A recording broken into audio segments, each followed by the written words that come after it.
Before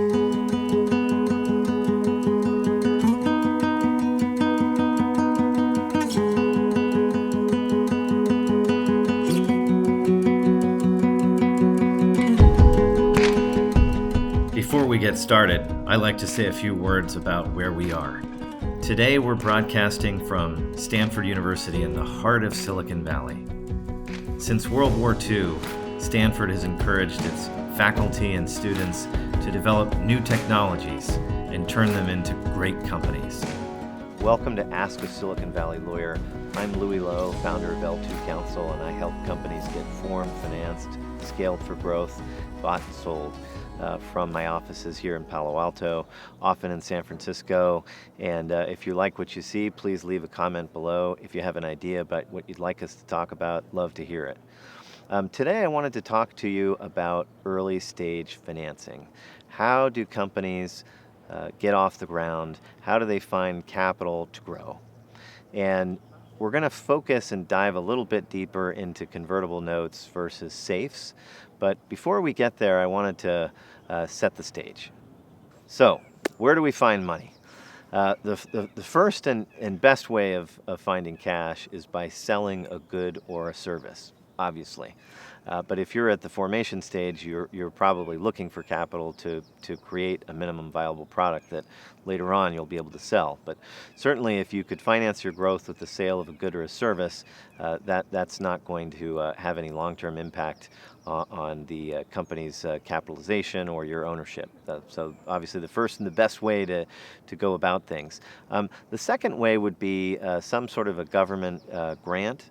We call this non-dilutive capital. It's very frequently used in Europe and in Asia, where you're able to locate a government agency that has a reason to support the growth of technology in your specific region or your specific vertical, and they're willing to give you a grant of some kind. This is a great way to finance the growth of your capital, of your company. Next is selling equity, and the other is selling debt. Or a piece of paper that obligates you to repay money later. Selling equity, no matter what kind of equity it is, at the startup stage is the worst possible time. Before you've developed a minimum viable product, before you have your first dollar of revenue of a scalable business, is really not the time to ask anybody to put a value on your company. So if you sell equity, generally you're going to get a very, very low price. And it's going to be a price higher than nothing, higher than a peppercorn, and so you won't have a lot of leeway to grant options at a price, stock options at a price lower than the price at which you raise equity, and so it's not a good method of raising capital at the formation stage. The last method of debt is, obviously an obligation to repay money later. It's borrowed money. Usually borrowed money has a maturity date. It usually has an interest rate, and sometimes it can have security such that if you fail to repay it in the time period, including the interest, that the holder of that debt instrument could require you to give them the business. And they could foreclose on the loan. Think of a mortgage on your house. If you don't pay the mortgagor, you get foreclosed on. So convertible notes and safes are really hybrids of equity and debt. A convertible note is it is an instrument. It is borrowed money. It is a security, but typically it converts into an equity security when you've raised a certain amount of capital at some sort of a discount to compensate the lender for the risk that they've taken that in financing you at the earliest possible stage and waiting to get converted into equity. So a convertible note is a great instrument for a startup because it defers putting a price on the equity until later. Now the safe was created by Carolyn and Jonathan Levy in 10 years ago in San Francisco when they were affiliated with an accelerator program that's very prestigious called Y Combinator. So a safe is a simple agreement for future equity.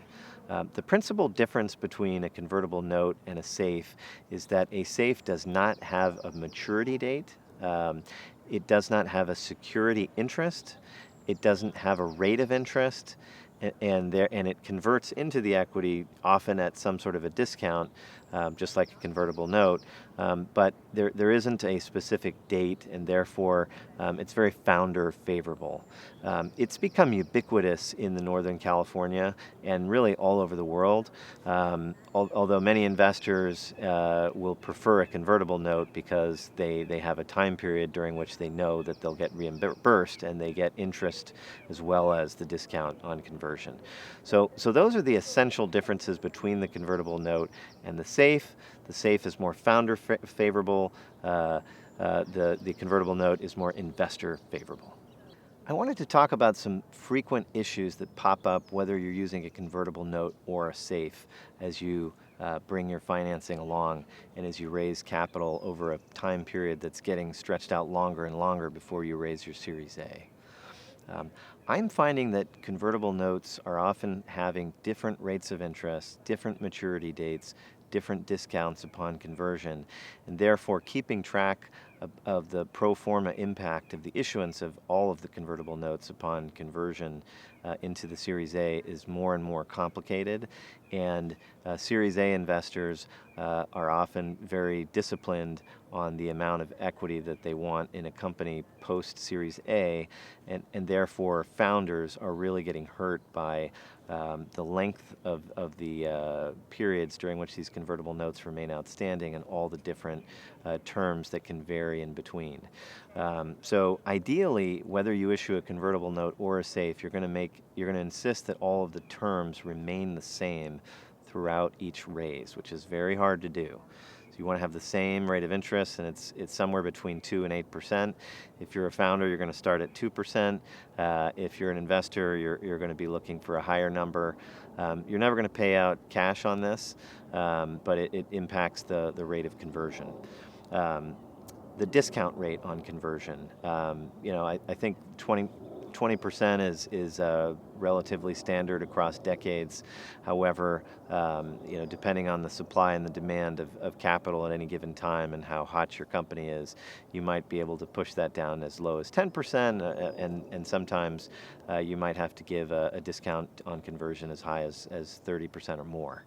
But trying to keep the same discount is really helpful as you raise money. Next is the cap on conversion. Oftentimes founders confuse the cap on conversion valuation with a valuation itself. And remember, a convertible note is not meant to establish a value. However, investors will often say that if you're able to raise a Series A round at a $10 million valuation, and if they were the first money in and they had to wait 2 years, that they really should benefit from the accretion in value that has occurred during that 2-year period. And they shouldn't be valued at 10 million less 20%, but rather at a cap of 5 million on value, which is what they think that their investment was worth at the time. So again, a cap on conversion is not the same as a valuation. It is what it says. It's a cap. When you have different caps on conversion, you introduce a lot of complexity and a lot of dilution to your founder and your employee team. So you want to keep that cap. You want to avoid a cap if you can, and if you do include a cap, to make it as high as possible and not confuse it with a valuation. Now that we've talked about trying to keep the terms of your various different raises of convertible notes and SAFEs as harmonious as possible, I wanted to talk about some evolution as we kick off 2020. We're seeing that companies are raising seed capital for longer and longer periods, and the time between formation and initial Series A is getting stretched out. And as a result, and because of all of the disharmonious features between the different convertible notes or SAFEs that companies have outstanding, there is all this complexity. And Y Combinator and the SAFE changed its standard form in late 2018 to accommodate this phenomenon. And they did two things. So the first change they introduced was measuring the valuation on a post-money, post-Series A basis rather than on a pre-money basis.